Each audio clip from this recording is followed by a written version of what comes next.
Olá, boa tarde, sejam bem-vindos. Este é o 12º Pratos Limpos, vai ser o último antes das férias.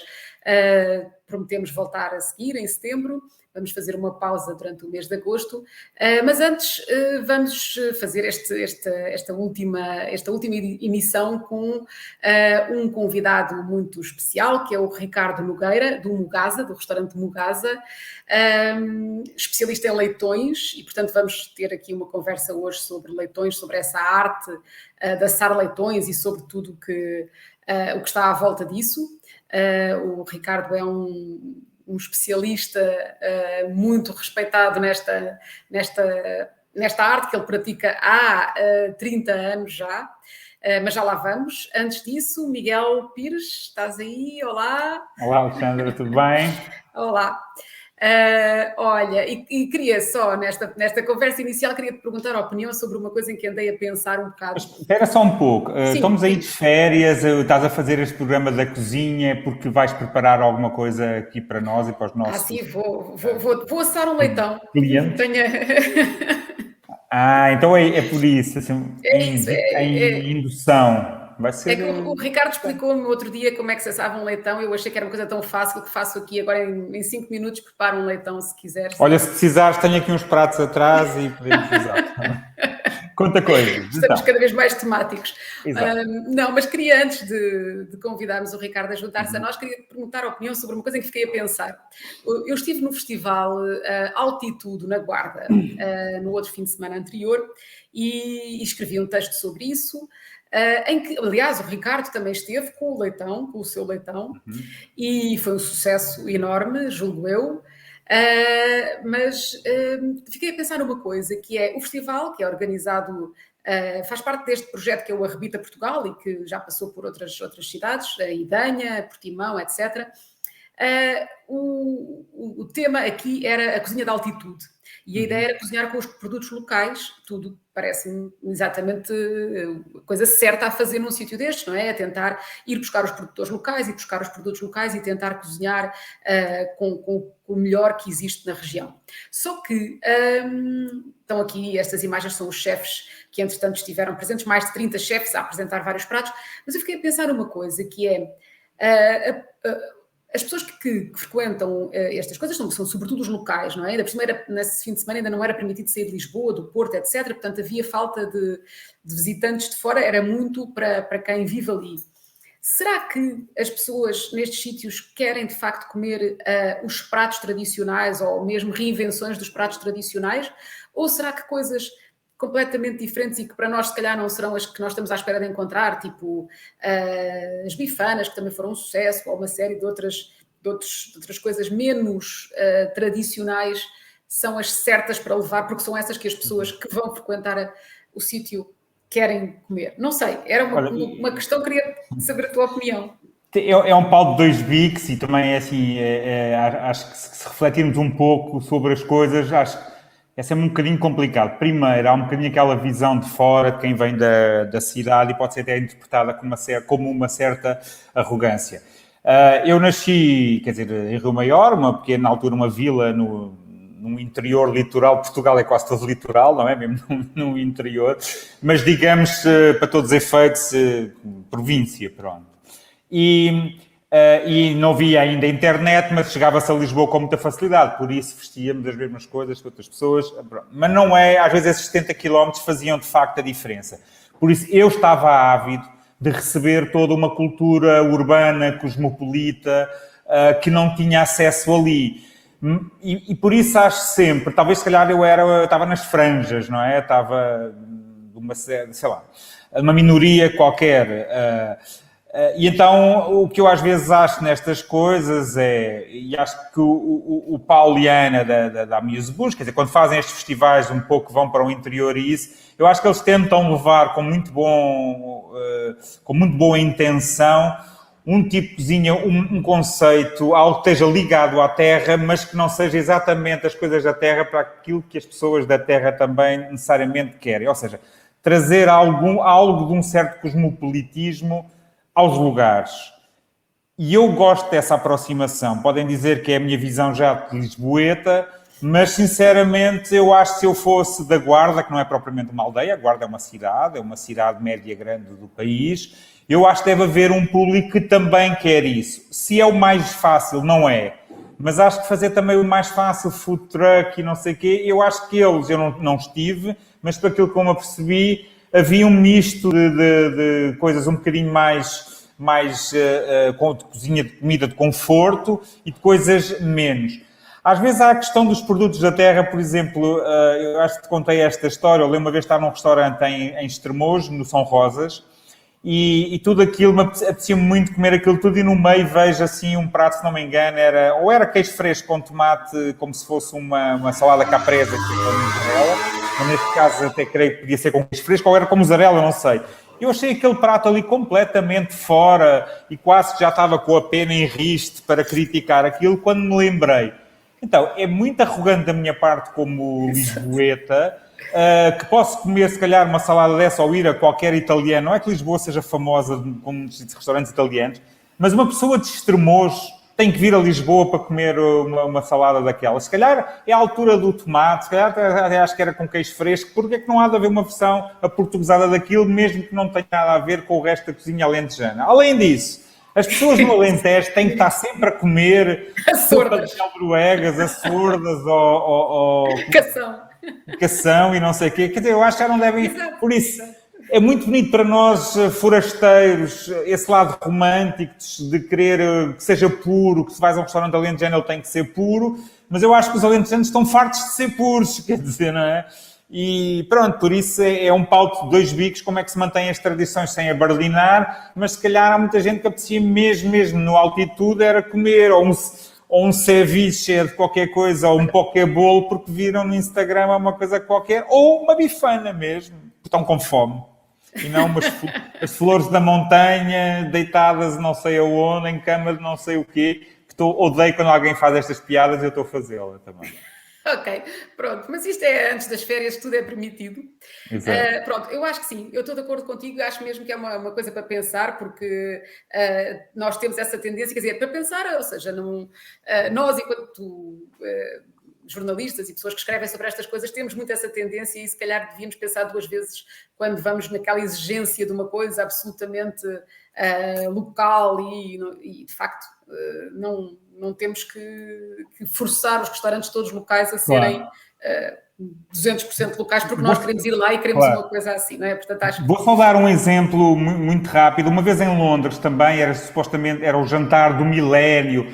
Não sei quantos restaurantes, chefes italianos com todas as estrelas Michelin de Itália, não sei o quê, não sei quantos, todos a fazer pratos muito conceituais, alguns pareciam que estavam mesmo a gozar, para uma clientela sofisticadíssima londrina do World 50 Best e mais não sei o quê, e de repente quando chega à parte das sobremesas, que eram dos irmãos Serei e eram sobremesas clássicas italianas, feitas há dezenas de anos e não sei quanto, tu havias de ver as mesmas pessoas que olhavam às vezes Soslai com uma grande cultura urbana e não sei quantos, de repente aquele lado primitivo do doce, de uma coisa clássica que eles reconheciam a 20 metros, fez-se uma fila assim, quase que ia haver um tumulto se aquilo não chegasse para toda a gente. Então há muito esse lado mesmo de quem acha que era algo diferente do reconhecível, provocar uma emoção imediata, que é isso, que é o básico, o instinto básico, não é? Acho eu também. Pronto, calma. Ok, calamos então sobre este assunto e vamos apresentar o Ricardo Nogueira, que eu estive recentemente no Mugasa e tivemos uma grande conversa e eu fiquei encantada a ouvir o Ricardo falar. Olá, boa tarde, Ricardo, bem-vindo. Boa tarde. Fiquei encantada porque ao longo do almoço o Ricardo foi explicando uma série de coisas sobre leitão, sobre a arte de assar os leitões, etc., que eu não sabia e que nem sequer sabia que se podia falar tanto sobre o tema. E então, pronto, decidimos convidá-lo e é muito bem-vindo aqui. Eu queria só muito rapidamente apresentar o Ricardo. Portanto, o Mugasa é um restaurante que existe há cerca de, quer dizer, surgiu primeiro num outro modelo, depois pode explicar um bocadinho, mais pequeno, mais de café, há cerca de 40 anos, pela mão dos seus pais, não é? O Ricardo começou a trabalhar no Mugasa com 17 anos, mas antes disso já assava leitões e já tinha uma proximidade com esta arte desde para aí os 13, 14 anos. O Mugasa fica em Sangalhos, na Anadia, e fica... e eu queria só ler aqui uma coisa que escrita pelo José Augusto Moreira, que eu acho que faz muito melhor a apresentação. Num texto de 2019, o José Augusto, que é o crítico de gastronomia do Público, da Fugas, escreve que era um dos segredos mais mal guardados da bairrada, mas esse é um tempo que já não volta. Afastado do eixo central da Estrada Nacional, o Mugasa funcionou durante longos anos como templo exclusivo do leitão assado para locais e para uma espécie de elite gulosa, conhecido sobretudo a partir das adegas e produtores de vinho da região que o requisitavam para momentos especiais. E depois este segredo mal guardado hoje já não é um segredo. Já não é um e entretanto, pronto, as pessoas vão e o Mugasa tem vindo a crescer e está cheio. E portanto, o Zé Augusto aqui faz uma descrição de porque é que, de facto, o Ricardo é um dos melhores, se não o melhor assador de leitões da região. E pronto, começava por perguntar isso exatamente, o que é que faz de alguém um mestre nesta arte? Eu acho que o que faz um mestre nesta arte é exatamente aquilo que faz noutra arte qualquer, ou seja, uma pessoa para conseguir alcançar os objetivos que tem e perceber o que é que quer e o que é que não quer, ou se dedica com tempo, com esforço, com amor, com paixão àquilo que está a fazer, ou então acaba por não ter grandes resultados e acaba por ser igual aos outros. Portanto, eu comecei muito cedo nisto e fui apanhando o gosto, porque numa determinada fase da minha vida eu tive que decidir o que é que me iria fazer de certa forma feliz. Há pessoas que conseguem dissuadir a parte laboral ou da sua profissão da parte pessoal. Quando toca ao restaurante, quando toca à comida, quando toca a coisas que provocam prazer e emoção às pessoas, nós temos que pôr uma boa parte de nós próprios, senão temos que nos entregar por completo.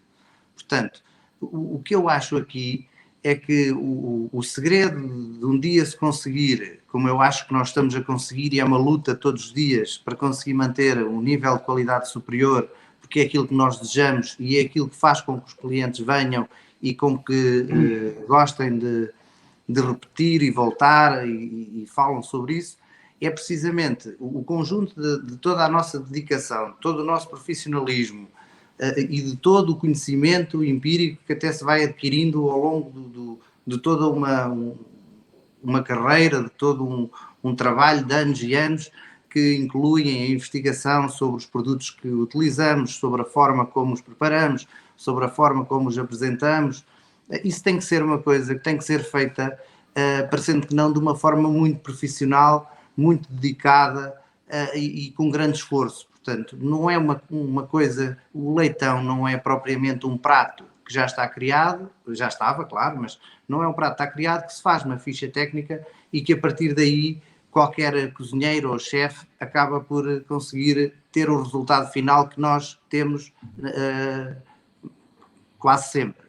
É preciso desenvolver uma sensibilidade que passa pela experiência. Exatamente, essa é a palavra certa. É preciso nós disponibilizarmos a nossa sensibilidade e incluindo, não é só sensibilidade em termos de ter habilidades no sentido de conseguirmos, pelo cheiro, pelo tato, pelo ouvido, pelo palato, conseguir perceber aquilo que estamos a fazer e aquilo que estamos a apresentar, mas também é preciso haver aqui uma sensibilidade emocional, porque a forma como nós tocamos as coisas, a forma como nós preparamos as coisas, as apresentamos, se nós não pusermos emocionalidade, que vulgarmente hoje se chama amor naquilo que fazemos, acaba por depois não ter o mesmo sabor. Ou seja, eu acho que os pratos que os chefes fazem, que os cozinheiros fazem, e neste caso o leitão que eu faço, se nós não implementarmos a nossa emoção naquilo que estamos a fazer, portanto, e ao implementarmos emoção, ao sermos emotivos no sentido de querer o melhor, estamos a dar o melhor de nós, porque além Mas, Ricardo, ao fim de tantos anos, não é? Dá a impressão que será uma coisa rotineira, todos os dias a mesma coisa, etc. Não é para si. Continua a aprender coisas e a descobrir coisas? Não é. Imaginem um jogo de futebol. Todos os jogos de futebol são diferentes.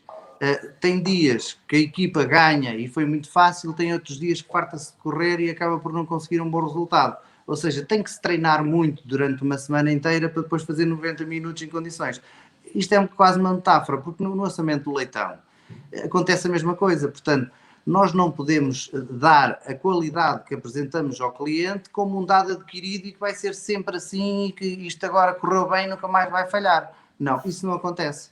Tem que haver um esforço da nossa parte contínuo. Portanto, cada leitão é um leitão, cada espécime é um espécime, cada fornada que nós colocamos é uma fornada, e isso requer o quê? Requer da nossa parte uma responsabilidade muito grande, que cada leitão que nós colocamos dentro do forno é como se fosse o único. Ou seja, efetivamente é. Nem sempre a matéria-prima corresponde àquilo que nós queremos para depois conseguirmos ter o produto que desejamos no fim. E isso é uma luta constante. Ou seja, isto para resumir, o assamento do leitão é a preparação de um prato que requer uma atenção especial a toda a hora, todos os dias. Portanto, hoje eu assei, imaginem, 10 ou 12 leitões, os que vou assar para logo à noite ou que vou assar para amanhã, eu tenho que ter exatamente a mesma dedicação que tenho ou que tive. Um bom exemplo em relação a isso é o quê? Imaginem que eu, para passar um leitão, tenho que aquecer um forno.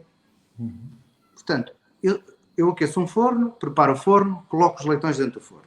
Quando eu for assar a segunda fornada, tenho que voltar a limpar o forno, voltar a acender o forno, para voltar a pôr os outros leitões. Isto é uma forma também de mostrar que nós temos que voltar a fazer sempre a mesma coisa como se fosse a primeira vez.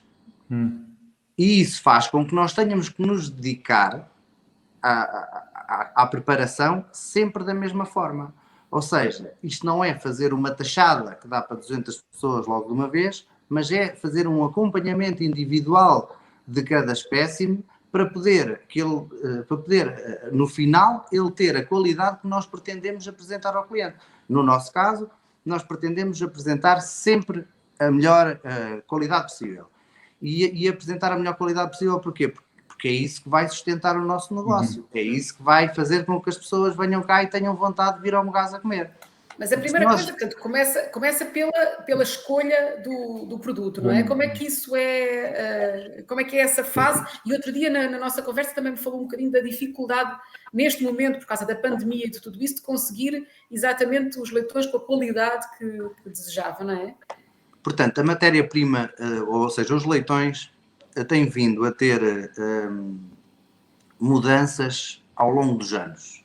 Ou seja, o leitão que nós comemos hoje em dia não tem o mesmo sabor que tinha há 30 anos atrás ou há 20 anos atrás. Portanto, as técnicas de criação, o apuramento das raças, neste caso não há muitas raças autóctones a entrar nos matadouros, por vezes as raças puras não são as mais ideais para o tipo de leitão que nós queremos apresentar aos clientes. Não há aqui também uma modificação genética. Essa modificação no leitão pode ser feita com cruzamentos de raças diferentes e de leitões diferentes que depois vão ter a anatomia ideal, o ponto de gordura, a textura da carne. Ou seja, era desejável que isso acontecesse, mas não está a ser feito, é isso? Não, está a ser feito continuadamente um trabalho no sentido de sensibilizar o produtor que nós precisamos de um determinado tipo de animal que vai dar um melhor resultado para o leitão, para a especialidade que é o leitão à bairrada. Quais são essas características? Qual é que é a característica do animal ideal? Eu sei que há duas raças basicamente que são as mais utilizadas, não? O Beazer e o malhado de Alcobaça, ou isso é um mito urbano?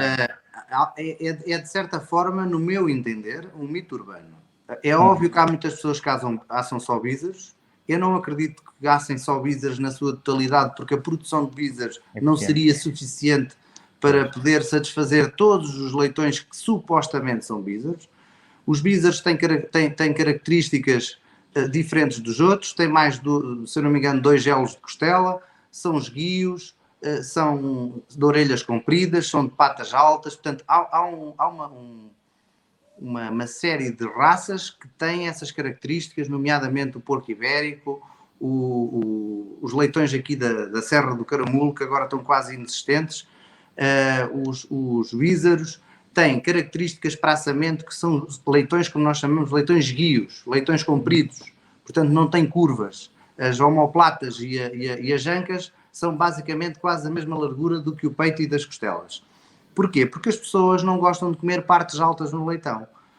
E as partes muito altas, depois, para quem não gosta de carne só e prefere o sabor das partes mais finas, como é a barriga e a costela, terão que pôr mais molho para o conseguir comer. Portanto, há uma série de características que os leitões têm que ter para nós conseguirmos depois apresentar um produto de excelência às pessoas. O problema, muitas vezes, em relação à matéria-prima, e principalmente agora nesta época pandémica, é o quê? O leitão que eu vou assar hoje, a sua produção foi iniciada basicamente há 6 meses atrás. Portanto, as porcas foram inseminadas há 6 meses atrás e naquela altura o produtor, dado o estado pandémico que temos, não tem a certeza se os leitões que vai produzir serão para assamento em jovens, que é o caso dos leitões que nós necessitamos, ou se esses leitões que estão a criar vão ser depois para crescimento, para venda de carne de porco. Ora bem, isto é uma grande incógnita em termos comerciais, em termos de decisão ou estratégica comercial a partir do produtor. Depois, como há essa incerteza, o mais certo é criar leitões para produzir carne de porco, portanto leitões adultos, o que significa que o setor do leitão à bairrada e de outros sítios onde há São Leitão vai ficar prejudicado no sentido em que esses leitões que são criados para crescerem não têm as características que nós gostamos para os assar. Portanto, são leitões que vão ter mais carne. A gordura hoje em dia é uma coisa que os cruzamentos que fizeram nos porcos para crescimento é quase inexistente. Por isso é que é difícil arranjar hoje um leitão que tenha muita gordura. Temos alguns, que é o caso dos vízaros ao crescerem, tem uma grande percentagem de gordura, portanto até aos 120 kg é só gordura e depois é que começam a transformar essa gordura em músculo. Mas o que é ideal na vossa perspectiva? Não é os porcos mais gordos, com mais nível de gordura, não são necessariamente os melhores, não é? O leitão tem que ter uma quantidade de gordura específica, porque um dos pormenores mais importantes do leitão é ter uma pele estaladiça. Um leitão, para ter uma pele estaladiça, tem que ter uma determinada camada de gordura entre a parte fina da pele e a carne, que é o que lhe vai dar a crocância. Portanto, o que faz com que a pele fique crocante é efetivamente a gordura, que está imediatamente colada à pele, porque a pele é uma coisa finíssima que tem para aí 0,5 milímetros. E depois tem uma parte de gordura. Se essa gordura for em excesso, torna-se desagradável. Depois temos as gorduras intramusculares. Ou seja, se o leitão for criado numa pocilga, num confinamento de 2 metros quadrados, durante 6 semanas basicamente não se vai movimentar, o que acontece é que vai criar muita gordura intramuscular e quando nós formos a comer o leitão torna-se desagradável porque aquilo é uma gordura má. Por isso é que costumo dizer que os leitões deviam fazer ginásio. Deviam ser criados em campo. Para quê? Para poderem desenvolver a parte muscular, ao correrem e ao se movimentarem em campo aberto, iriam, entre aspas, queimar essas gorduras intramusculares más e a carne iria ficar com uma textura diferente porque estava mais musculada. O que acontece quando os leitões são criados numa pocilga, industrialmente, com uma alimentação à base de farinhas para crescimento rápido, vamos ter uma carne que vai parecer um patê, vamos ter uma carne mole, sem sabor e por vezes até desagradável. Portanto, o problema da matéria-prima no assamento do leitão é uma coisa importantíssima, porque costuma-se dizer na bairrada que é assim, quando o leitão é bom, se o assador não estragar, está garantido, porque 80% do sucesso de um bom leitão passa precisamente pela matéria-prima. Depois há, efetivamente, a técnica do assador, ao colocá-lo no forno, ao deixá-lo com uma cor bonita, dourada, brilhante e com a pele estaladiça. O tempo é importante para o leitão não ficar assado mais ou não ficar encroado. E depois tem o molho. que no Mas nosso essa questão caso... só da pele estaladiça, por exemplo, Ricardo, quais são os cuidados, qual é a técnica? Posso só vir ainda antes da pele estaladiça, porque isso aí Ok. já tem a ver com a técnica, não é? O que eu Sim. gostava de saber era, porque o exemplo que o Ricardo acabou de dar passa-se o mesmo com outros produtos, nomeadamente com o vinho, essa história de que o vinho faz cena, se tiver boas uvas, convém só, basta que o enólogo não seja um sapateiro. É exatamente a mesma Estamos a coisa. exagerar, mas pronto. O que é? Eu acredito que na bairrada, depois também gostava de ir um bocadinho à origem, porque a bairrada, quando não é o porco, o principal não vem daí, mas já lá vamos. Porquê que lugares como o Mogás, e calculo que hajam outros, porque há um pouco de tudo na bairrada também, não é? Há quem faça um bocadinho em quantidade e há quem vá mais para a qualidade. O Mogás, o Ricardo e mais um ou outro Ricardo não são suficientes para chegar ao pé de um produtor e dizer-lhe: eu quero que o porco seja produzido desta forma, eu pago mais, e também porque tenho um cliente que está disposto a pagar mais do que ir àqueles todos que são à beira da estrada. Isso é precisamente... Acontece ou não? Acontece. Isso é precisamente o trabalho que não é visto pelo consumidor, que nós fazemos. E nós fazemos esse trabalho porquê? Porque isso depois vai fazer uma diferença enorme no final. Ou seja, um grande problema que os restaurantes amealhada, da bairrada, que caçam leitões, têm por parte do cliente, e não querendo ofender as pessoas, porque hoje em dia cada vez o cliente é mais informado, cada vez tem mais conhecimento sobre aquilo que consome, seja leitões, seja vinho, seja outro prato qualquer. Portanto, e isso por um lado é bom, porque responsabiliza mais quem está no setor da restauração e obriga-nos a ter um cuidado redobrado para poder chegar às expectativas dos próprios clientes. Agora, o problema no leitão é que há uma grande quantidade de pessoas que acham que os leitões são todos uniformes.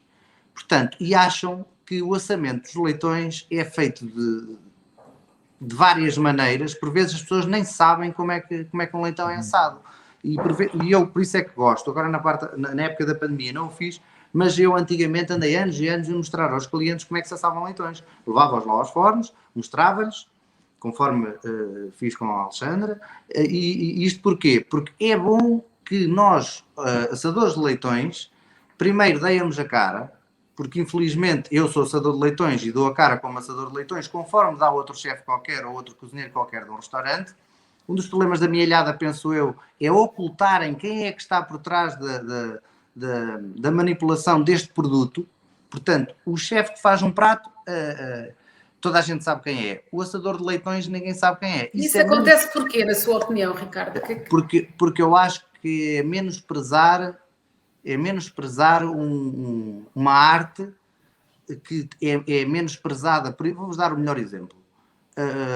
Vocês não conhecem em Portugal nenhuma escola de hotelaria que tenha um curso de assamento de leitões. E agora vou-vos dizer, eu converso com muitos chefes, nomeadamente chefes com estrelas Michelin e essas coisas todas. Eles próprios dizem que fazem comida, como eu chamo, sofisticada, portanto, fine dining, e que viajaram por outros sítios do mundo para conseguirem depois, quando se estabeleceram em Portugal, conseguirem recriar pratos, mesmo portugueses, com novas tendências, portanto, aprenderam isso lá fora. E uma das coisas que eles dizem é o quê? O leitão à bairrada é provavelmente o único prato efetivamente de destino em Portugal. Ou seja, que as pessoas saem de Lisboa, do Porto, do Algarve, de Trás-os-Montes, para virem propositadamente a um restaurante da bairrada comer leitão. Não é com outros pratos quaisquer que as pessoas fazem isso. Porque marisco, claro, em muitos sítios do país, há muitas coisas que há noutros sítios do país. O leitão é provavelmente o prato de destino em Portugal. Então isto não faz sentido absolutamente nenhum. Um prato que é de destino, que é um prato que toda a gente adora, provavelmente dos melhores pratos de carne que Portugal tem, não ter escolas de hotelaria que estão espalhadas por todos os distritos, que tenham aulas para os cozinheiros aprenderem a assar leitões. Nós temos restaurantes na Mielhada, neste momento, a oferecer 2.000 euros por mês para assadores de leitões irem para lá. Quer dizer, há pessoas que tiram cursos superiores e que andaram uma vida inteira a estudar, que quando vão trabalhar para uma empresa ou para uma organização, não vão ter um vencimento dessa dimensão. Portanto, ao menosprezarem os assadores, O que acontece agora é que há um déficit brutal de assadores de leitões. Eu este ano formei um. Formei um para me estar aqui a ajudar a assar os leitões. O meu pai tem 73 anos, assou os leitões durante a vida toda, desde que iniciou esta atividade.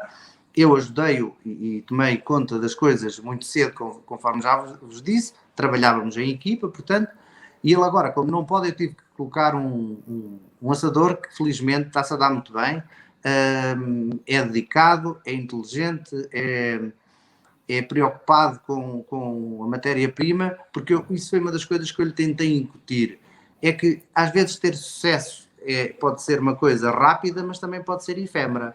E para não a tornarmos efêmera, aquilo que nós temos que fazer é tentar ter sucesso todos os dias. E para tentar ter sucesso todos os dias, nós temos que nos dedicar a 100% todos os dias àquilo que estamos a fazer, que é para não defraudar as expectativas dos clientes. E esta parte incutida em quem está a aprender pela primeira vez a fazer isto e começa a fazer as coisas bem, eu aproveitei a parte de estarmos fechados na pandemia, agora na segunda vez, vá lá, tive tempo de dar uma formação como deve ser. Porque ao contrário daquilo que as pessoas pensam, aprender a assar leitões não é num dia ou dois, porque em casa toda a gente assa um leitão. A coisa fica grave é quando tem que assar 20 ou 30 ou 50 num dia. Aí as coisas complicam-se imenso. E não há quem ensine, não há nenhuma escola dedicada a isto. Portanto, isto é uma profissão em que as pessoas aprendem ou por gosto ou por necessidade. Depois há uns que são excelentes, muito bons, e há uma quantidade que faz as coisas por fazer. Daí que eu acho que há restaurantes que se dedicam bastante para ter um leitão em condições e depois acabam por não conseguir fazer. Porque a formação foi deficitária. Porque eu, pela experiência que tenho de 2 ou 3 pessoas a quem dei formação e que insisti em alguns pormenores que não passam só por meter o leitão dentro do forno e saiu bem, já está bom. Isso não funciona só assim.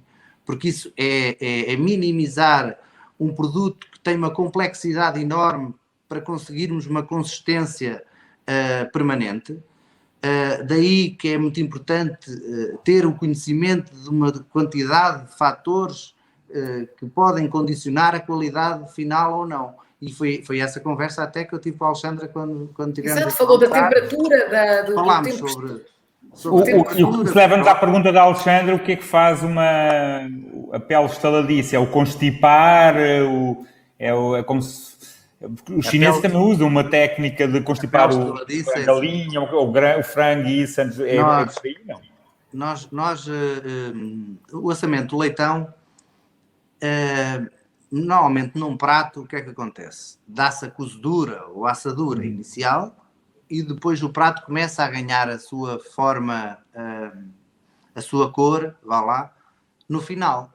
Não é? Quando está com boa cor é que já está pronto.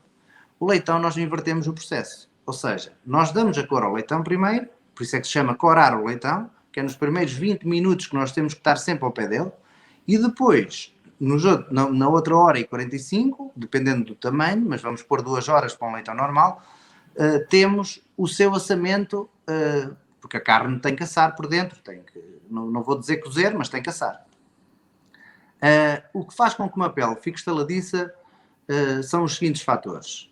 Primeiro, o leitão deve ter características de pele e gordura que depois lhe possam conferir uma pele estaladiça, que associada a uma temperatura ideal no forno, que neste caso é bastante elevada, estamos a falar que os leitões entram no forno com uma temperatura que poderá andar nos 350 a 400 graus, depois vai descendo progressivamente, ou seja, há um choque térmico enorme quando o leitão entra no forno, para a pele precisamente ficar estaladiça. Portanto, é normal quando uma temperatura é extremamente elevada que as coisas, neste caso, não lhe vamos chamar uma desidratação, mas já uma transformação química na gordura junto com a pele que faz com que ela fique estaladiça.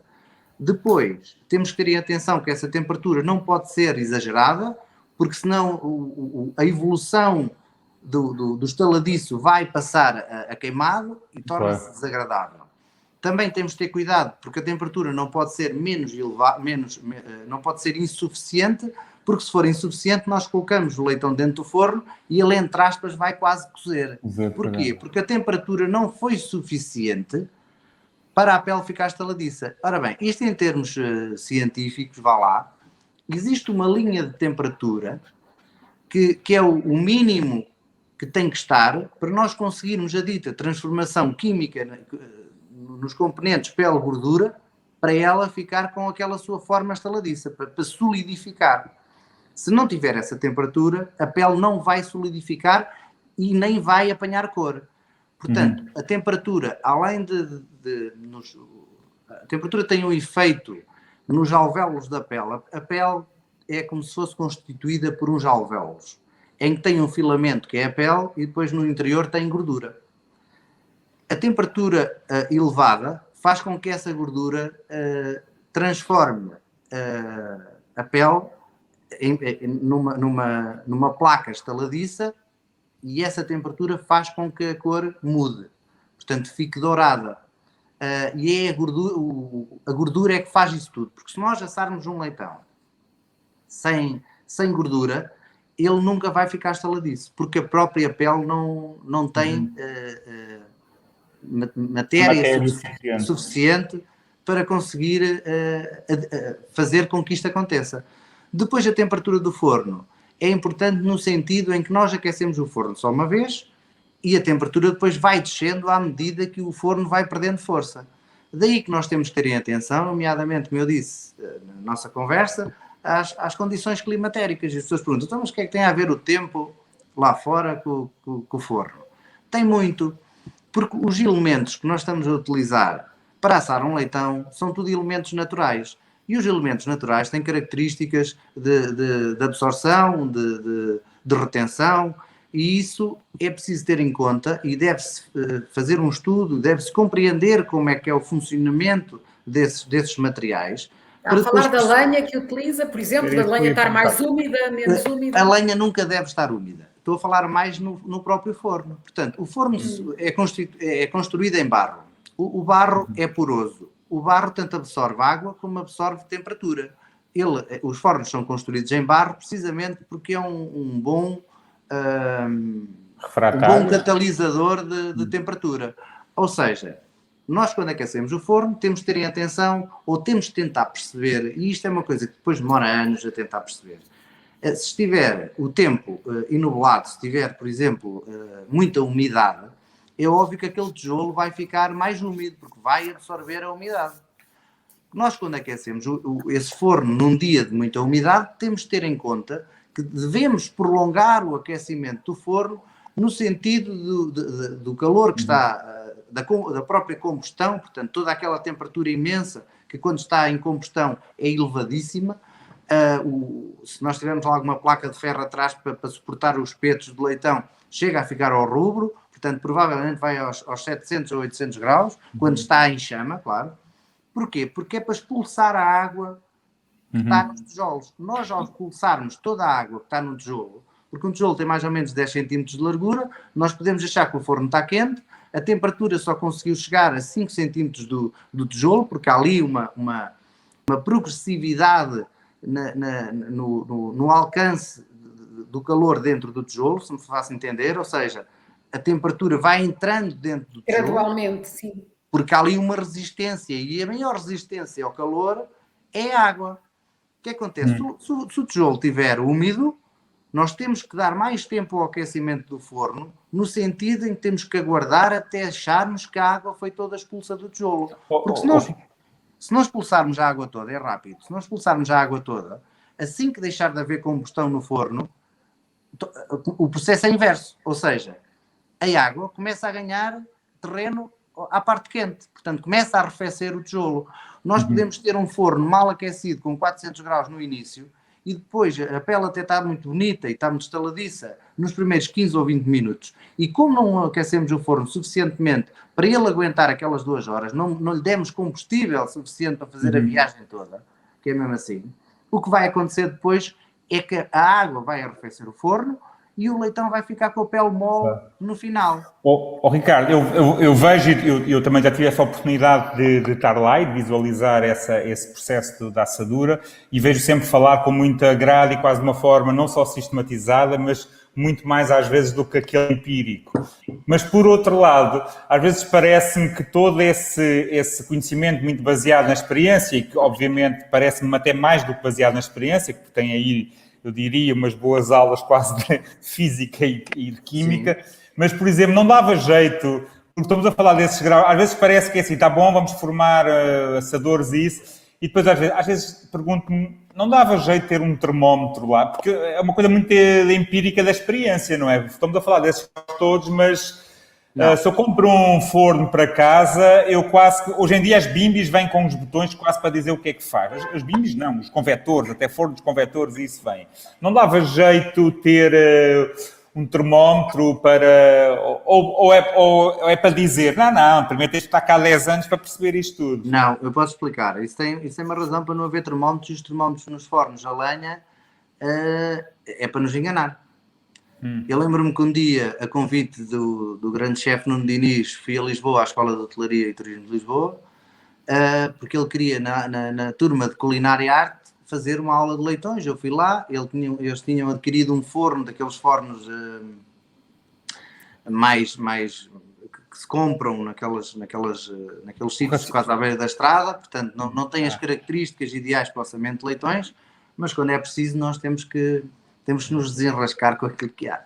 E ele tinha lá um termómetro a laser, que era para precisamente ir tirando temperaturas para perceber. Portanto, ele às vezes disparava o laser lá para dentro, para um lado, e tinha 500 graus. Disparava para o outro e tinha 400.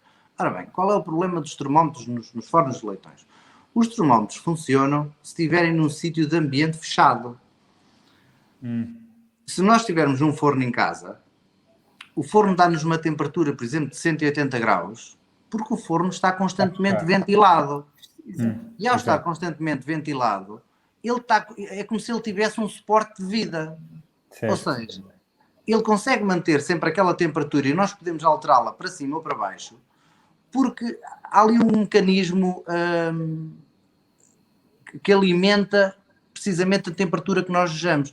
Nos fornos dos leitões, como eu disse há pouco, nós só o aquecemos uma vez. Portanto, se o aquecermos mal, vai correr mal. Se o aquecermos em demasiado, vai correr mal. E depois, ao encontro do que eu disse, de que o tijolo tem 10 centímetros, na face interior do tijolo, nós podemos ter os ditos 400 graus. Mas depois, se formos medir a temperatura no seu exterior, podem estar 50 ou 60 graus só. Porquê? Porque a temperatura não chegou lá. Isso pode nos enganar. Ou seja, ao facilitarmos a nossa vida, a colocar um termómetro para depois automatizar mais o assamento, é estarmos a pôr em causa o produto final, porque a margem de erro é enorme. Portanto, a probabilidade de alguém errar o assamento de um leitão colocando um termómetro e confiando no termómetro é enorme. Portanto, nós devemos confiar precisamente em todo o conjunto de coisas que envolvem o assamento. Daí que eu costumo dizer, eu acho os leitões com os 5 sentidos. Se tiver o meu colaborador, o Sérgio, a assar leitões, e se eu entrar dentro do assador de leitões, eu só pelo cheiro consigo perceber se aquele forno está demasiado quente ou não. Okay. Pelo ouvido, pela gordura a ferver, eu consigo perceber se aquele forno está demasiado quente ou não. Porquê? Porque já tive a experiência de quando tive aquela sensação, ou estava de mais ou estava de menos. Eu coloco a minha mão dentro do forno para perceber se o forno está úmido ou não. Porque quando tiro a minha mão para fora, se ela vier com vapor, é porque o forno tem água. Porque, Posso só interromper um bocadinho, que eu tenho um bocadinho de medo que o tempo está a passar e vocês depois, se quiserem voltar atrás, mas eu queria dar só um salto, se for possível, para a propósito também... Não, a propósito também dessa questão da mão e da própria, enfim, e dos 5 sentidos e de tudo isso, eu fiz, quando estive no Mogasa, fiz um pequeno vídeo, assim, amador e tal, que a Ana tem aí para passar, e que tem a ver com a questão do corte. Eu sei que eu dei um salto, que podíamos ainda falar de muitas outras coisas. Ora, vamos ainda ir falar da madeira, mas tudo bem. Ok, já pronto, se houver a madeira, coisa, mas vamos só... Não, mas em relação à lenha, eu posso dizer muito rápido. Eu só queria saber em relação ao sabor e não à função catalítica da própria madeira. Há alguma importância da madeira no sabor ou o sabor quer-se neutro da madeira? Porque se nós utilizarmos só vides, vai ter um sabor mais agradável. o importante na madeira que se utiliza para o aquecimento dos fornos, que neste caso deveria ser as vites, a 100%, mas nem sempre é possível, é nós termos uma lenha que tenha uma combustão muito rápida para poder ter um poder calorífico enorme, para dar mais calor ao forno e para demorar pouco tempo. E no final estar tudo completamente ardido, porque nós não queremos fumo dentro do leitão. Em relação aos aromas que depois poderão ter, isso já é um bocado mais complexo, porque o aroma do assamento do leitão tem a ver com o próprio forno, porque o leitão é assado só em ar quente, portanto está suspenso. Estamos a falar de um convetor medieval, que está suspenso. A própria gordura do leitão a cair em cima de uma cinza quente vai fazer com que haja libertação de aromas, no sentido que uma gordura, quando cai, tem um cheiro característico. E depois toda essa envolvência dentro do forno poderá dar, e dá, não é poderá, dá aromas à pele e ao leitão. Portanto, toda a sua conjuntura, desde a lenha que se utiliza. Não se quer aromas a fumo, não é? Não queremos fumo. Aquilo que depois temos é o fumo de uma gordura que, ao cair na cinza, e a cinza estando dentro do forno, torna-se um absorvente. Portanto, vai absorver aquele líquido que caiu, não vai deixar que ele volte a arder, porque a gordura é combustível, como nós sabemos, mas vai deitar um fumo, como se nós deixássemos cair um pingo de óleo ou de azeite ou de banha numa frigideira quente, não é? Se atearmos o fogo, aquilo vai arder. Mas, no entanto, faz um barulho característico e depois tem um cheiro característico. Vamos ao corte. Vamos ao corte, então. Todo este ar que está sempre em movimento dentro do forno, por isso é que nós temos que fechar a porta, que é para depois a temperatura ficar mais homogénea. Por isso é que fechamos a porta. E o forno, como é redondo, à partida vai ficar mais ou menos com a mesma temperatura, apesar de que há sítios com mais calor do que outros. E daí posicionar-se os leitões de uma maneira ou de outra para poderem ter mais cor, para ficarem com a pele mais taladiça, daquele lado estava mais mole e por aí fora. O corte é tão importante como o assamento. Pronto, eu ia pedir então à Ana, que penso que ela tem aí o vídeo, e antes do Ricardo dizer alguma coisa, gostava só de ler, precisamente voltar ao texto do Zé Augusto Moreira, a que falei há pouco, da crítica que ele fez ao Mogasa, só para dizer isto. Ele escreve: além de assador exímio, Ricardo Nogueira tem também o dom do corte, que consegue executar em pequenos pedaços e quase sem desmanchar a carcaça. E não é só estética, já que assim preserva melhor o calor, a umidade e as gorduras que lhe potenciam e intensificam o sabor. Qual é, afinal, a importância do corte, Ricardo? A importância do corte, tal qual que nós estamos a ver, tem a ver com a apresentação. Aqui a manipulação do alimento já terminado é o mínimo, sendo feito desta forma. Além de que depois torna-se didático, no sentido em que as pessoas poderão, ao verem o leitão cortado desta forma, terem a percepção de que bocado e de que sítio é que estão a comer. Porque as pessoas habitualmente pensam em leitão, pensam só em costelas, mas um leitão não é só costelas. Neste caso ali está-se a cortar o espinhaço, é uma parte do pescoço e da omoplata que torna-se a parte mais suculenta do leitão. Poderá ter alguma gordura no espinhaço, sim, na parte do pescoço. Depois as pessoas também conseguem perceber que a quantidade de costelas não é assim tão grande no leitão como aquela que desejariam que chegasse ao prato. Isto é como as lagostas, não é só lombo, não é? Qual é a sua parte preferida já agora? Eu tenho várias partes preferidas. Eu provo leitão quase todos os dias. Provo leitão precisamente para fazer a reestabilidade daquilo que assei, perceber a qualidade que estou a servir e se achar que é uma qualidade excepcional, comunicar ao meu fornecedor que aquele leitão daquele lote, de que fornecedor é que veio, que é para nós depois podermos continuar a gastar leitão daquele fornecedor. Da mesma forma que, se não tiver as características que nós desejamos, se não for tão agradável quanto aquilo que é necessário para as pessoas ficarem satisfeitas, nós fazermos a mesma coisa e dizermos leitões daquele produtor, leitões daquela proveniência, e nós não queremos mais. Que isso vem ao início da nossa conversa. O corte, além da apresentação, que eu acho que é importante, porque deve haver um cuidado especial, principalmente com a pele. O leitão não deve ser amontoado, o leitão deve ter a pele sempre virada para cima, nunca sobrepor bocados, porque se sobrepusermos bocados úmidos em cima de pele estaladiça, ela vai ficar mole. Claro. Portanto, nós temos que ter um cuidado especial no manuseamento deste produto, porque é um produto Daí que acabado. tenha dito também outro dia que não se deve levar cortado para casa, não é? Que o ideal será para porque é que o takeaway transporte. é assim, o takeaway, todos tivemos essa experiência agora na pandemia, veio dar uma importância grande à ida ao restaurante, no meu entender. Porquê? Porque as pessoas perceberam que a qualidade do produto, ou melhor, há uma perda de qualidade do produto com a ida para casa. Ou seja, a sua apresentação, a sua consistência, a sua temperatura, tudo. Há uma série de coisas que se vão perder depois de sair daqui. Portanto, isto é a mesma coisa que nós abrirmos um refrigerante e levarmos o refrigerante no carro e só bebermos daqui por 3 ou 4 horas. Ele vai perder o gás, vai perder aquela piada toda, vai ficar quente quando devia estar gelado e tal.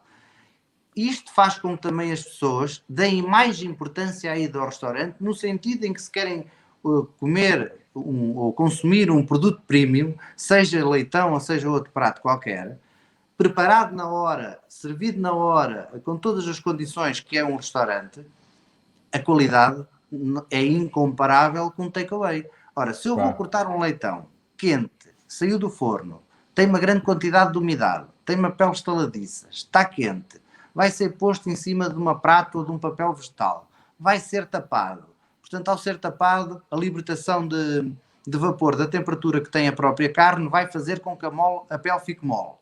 Portanto, se ele já estiver cortado, essa libertação ainda é maior, porque deixou de ser uma peça inteira e quase selada, porque a pele fica basicamente selada, apesar de que nós no assamento temos que ir picando de vez em quando com o espeto, por causa de umas bolhas que faz derivado à temperatura elevada que faz inflar a pele, ou necessitamos que haja a gordura que se liberte, e a sua libertação tem que ser feita através desses pequenos orifícios que nós fazemos durante o coramento.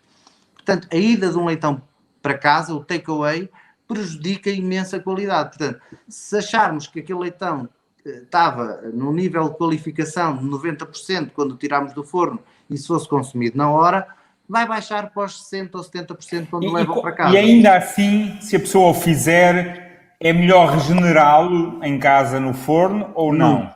Nunca. O leitão é um produto que nunca deve ser regenerado. Vou dizer à minha sogra. O leitão deve ser comido à temperatura que estiver. Há pessoas que perguntam, mas como é que se come o leitão? É à temperatura ambiente. Depois de sair do forno, está no ambiente, é à temperatura que tem que ser comido. Há pessoas que até preferem comer o leitão frio. E por vezes o leitão frio tem a característica de, para quem aprecia leitão, conhece leitão, nos dar verdadeiramente uma melhor ideia ou termos uma maior percepção da qualidade daquele animal. Porquê? Porque um leitão quando é frio e um leitão quando está quente, a própria temperatura, com a pimenta, com o sal, o leitão tem um molho forte, portanto, como é uma carne jovem e doce, temos que temperá-lo com ingredientes que são até de certa forma agressivos, para poder combater a jovialidade do animal que não tem o sabor de uma carne adulta e tem um sabor de uma carne jovem e sossa, por vezes quase ainda a saber a leite. E se estiver quente, a própria temperatura poderá esconder algumas coisas.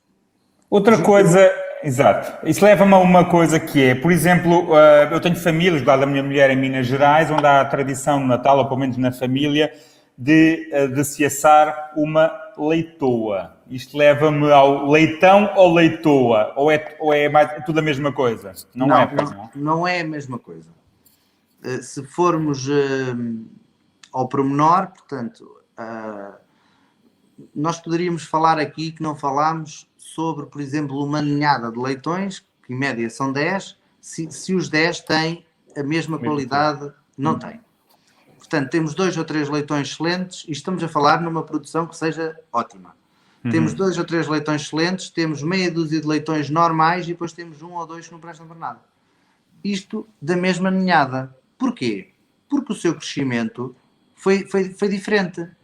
O primeiro leitão que nasce vai logo agarrar-se às tetas, que é assim que se diz dos porcos ou das porcas, peitorais, que têm uma quantidade de leite enorme e, portanto, vão ter uma alimentação, como é que eu ia dizer, exagerada. Mais rica, sim. Mais rica. Não significa que esse seja o melhor leitão, porque não é.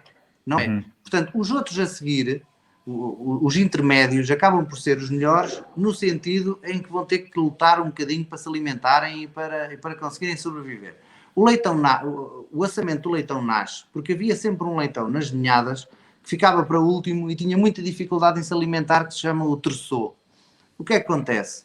Esse leitão tinha que se movimentar bastante entre uns e outros para conseguir ter acesso a uma teta para conseguir mamar. Ou seja, o crescimento dele vai ser mais lento. E como é mais lento nos primeiros dias de vida, isso vai ter uma repercussão depois para o crescimento futuro dele. O que vai acontecer é que se deixássemos crescer esse leitão, ele nunca iria atingir um tamanho suficiente para ser rentável para vender aos pedaços em carne de porco.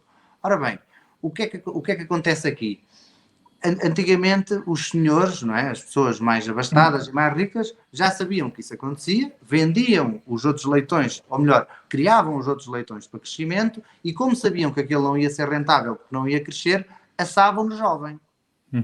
E esse leitão tinha as características que nós até gostamos que tivessem agora, que foi um leitão que acaba por ser mais pequeno, de certa forma mais curto do que os outros, mas vamos dizer que é mais pequeno, porque ele até pode ser comprido, porque a raça assim o permite, mas tem uma carne mais dura, tem uma textura de carne mais agradável, porque ele teve que se esforçar, portanto, ele foi um guerreiro para conseguir sobreviver.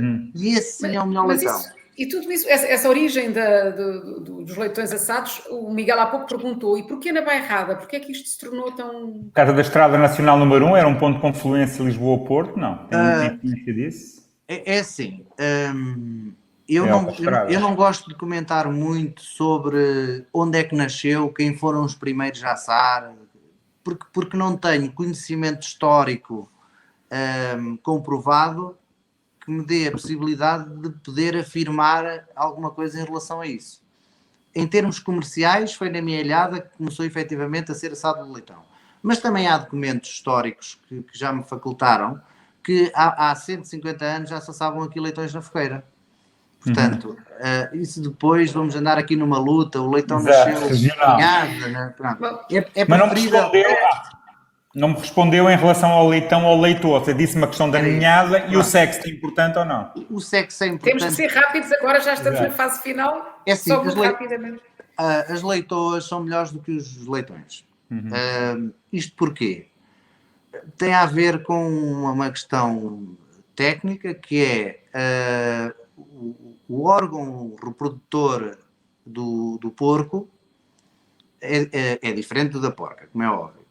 E o seu posicionamento no corpo, que vai desde a barriga até à parte das pernas, faz com que haja uma forte probabilidade de, se o leitão não for bem limpo na sua pré-preparação para o assamento, nós podermos correr o risco de assar um leitão e ele ter um cheiro desagradável à urina. Já para não dizer que as porcas poderão ter uma carne com uma textura boa e mais macia, mas tem mais a ver com a parte aromática. Portanto, o leitão há um risco maior de ter aquele aroma que as pessoas vulgarmente chamam cheira a porco, cheira a barrasco, cheira a porco.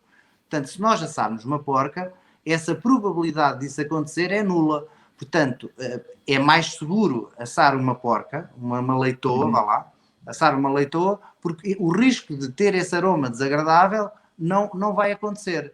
Mas o Ricardo assa uns e outros, não? Ou seja, assim, e tem clientes que chegam e digam eu quero leitoa ou... Já tive. Agora o problema tem a ver com a produção, até porque em termos de número os leitões, quando... Imaginem que eu recebo hoje 50 leitões para assar. Sim. Eu vou receber de certeza 40 machos. Ou seja, a quantidade de machos é mais persistente do que propriamente as fêmeas. Ou seja, isso poderá também ter a ver com o facto de que há algumas fêmeas que são retiradas para depois para procriarem. Ou seja, uma pocilga que tenha 100 porcas, se calhar só precisa de um ou dois machos. É normal. Eu vou mesmo ter que interromper, porque Exato. nós ainda nem falámos das batatas, nem falámos do Mas as molho. batatas também é como a história do vinho. Isto bebe-se com o quê? Bebe-se com o próprio vinho, aqui é a mesma coisa. O leitão come-se com o quê? Com leitão. A batata é um acompanhamento. É assim, deve-se comer o leitão com batata cozida, até por uma questão de saúde. A batata frita é uma coisa nova que foi implementada pela restauração por vários motivos. Porque é uma coisa mais apelativa, portanto, tudo o que é doce e frito é viciante. Portanto, a partir daí, em termos comerciais, é muito mais apelativo. Já vender uma coisa. As pessoas, por muito que se lhes diga que é para comer com batata cozida acabam por pedir a frita. Querem a batatinha frita. Deveria ser com batata cozida, porque a batata cozida tem a característica de cortar a gordura. Se nós estamos a comer uma carne jovem... Mas não é a laranja que serve para isso? Eu acho que a laranja e a cebola no leitão é questionável. É questionável porquê?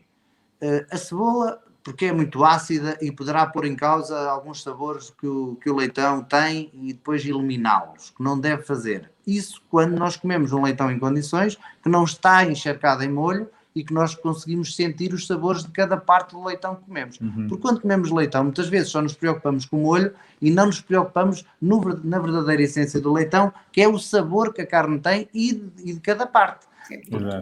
Tal e qual. Pronto, eu acho que temos mesmo que encerrar aqui. Ricardo, peço imensa desculpa, mas ainda temos a nossa rúbrica das sugestões, que é o hoje há, amanhã não sabemos.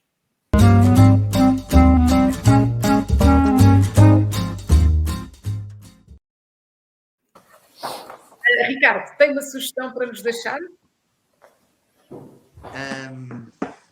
Uma sugestão, agora deixaram-me baralhado.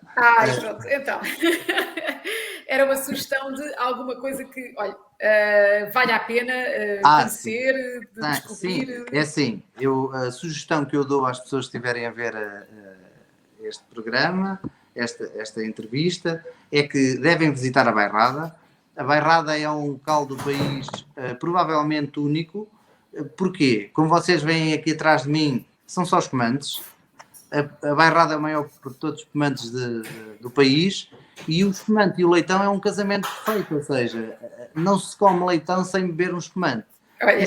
O espumante tornou-se uma bebida mais do que social, deixou de se ver só nos aniversários, nas passagens de ano, nessas coisas, e é uma bebida que dá para beber desde os aperitivos até à sobremesa. E é o vinho ideal para acompanhar este prato magnífico que eu muitas vezes costumo dizer que eu sinto-me grato por ter abraçado esta profissão, que é assar leitões, e aquilo que me dá satisfação é a alegria e o prazer que as pessoas levam daqui e guardam isso na memória e têm vontade de voltar.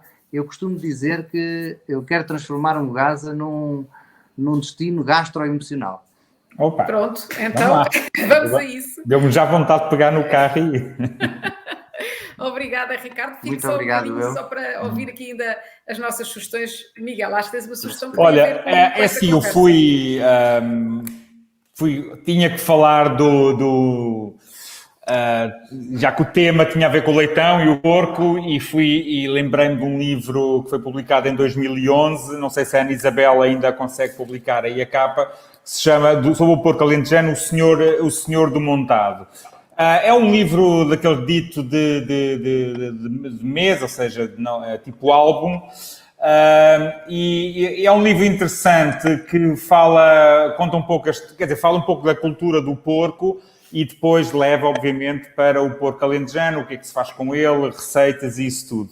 E por isso acho que é um livro interessante, é um livro que eu acho que é uma boa introdução a quem se interessar por este tema relacionado com este animal. E também traz umas histórias, e eu vou-te pedir aqui mais um minuto, porque esta história é uma delícia, que é uma carta, uma nota de Plínio ao seu amigo Septício Severo, não é? Vou falar aqui dos tempos de Roma. Ele dizia assim: com que então prometes vir jantar comigo e não apareces? Apenas está estipulada. Reembolsarás a despesa até ao último tostão e não será pouco. Haviam sido preparados para cada um uma alface, 3 caracóis, 2 ovos, espelta com vinho de mel e também gelo. Também o pagarás, claro. Além disso, azeitonas, acelgas, blá, blá, blá. Tudo isto porquê? Porque o Severo preferiu, segundo ele, tipo, mas tu preferiste jantar em casa de não sei quem, ostras, barriga de porca, lá está, ouriços do mar e bailarinas de gatos. Hás de me pagar, mas não digo como. Adeus. Há sempre um bocadinho de mito urbano às vezes nestas histórias, mas neste caso concreto, há esta parte engraçada da valorização do porco, que às vezes é tão pouco valorizado e quando a pessoa chega a um supermercado e vê às vezes uma parte qualquer do porco a 1,5 € ou 2 euros, faz um bocadinho de impressão. Já foi tratado como ouriço, inclusive como comparado com uma bailarina de não sei de onde. E por isso deixo esta recomendação deste livro.